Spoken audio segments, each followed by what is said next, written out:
canvis que em vas dir no els hi puc pas exigir. Fixa't, doncs! Va, dona, que treballem junts i no ens sobra pas la feina. Treballem junts, prou que et veig a casa! Però si et passo la vida voltant, no sé què fas sempre fora. Què m'estàs dient? Com puc aprendre?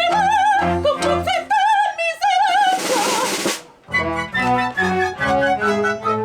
Nosaltres som Estalbert i tenim un petit celler a Rodonyà i cultivem les vinyes aquestes que hi ha aquí al voltant. I de tant en tant fem algun acte aquí a la masia, ja que tenim aquest entorn tan xulo que nosaltres, com que el veiem cada dia, a vegades doncs no ens en donem compte, no? Però llavors fem coses aquí i la gent diu, ostres, quin lloc més xulo.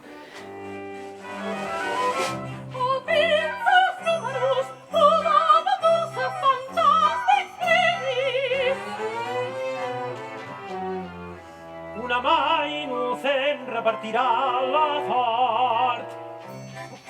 L'esborrany del llibret que el poeta, atacat de misèria i amargures, estressat per la manca d'inspiració i la data propera d'estrena.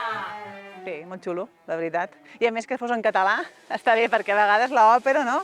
A veure, no és fàcil, i si a sobre no entens, no, el que diuen, doncs el ser en català està bé. És que a vegades no es fan aquesta combinació de vi i art, i ens va semblar que era una bona idea tant per donar a conèixer els artistes com per donar a conèixer els nostres vins.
Si vols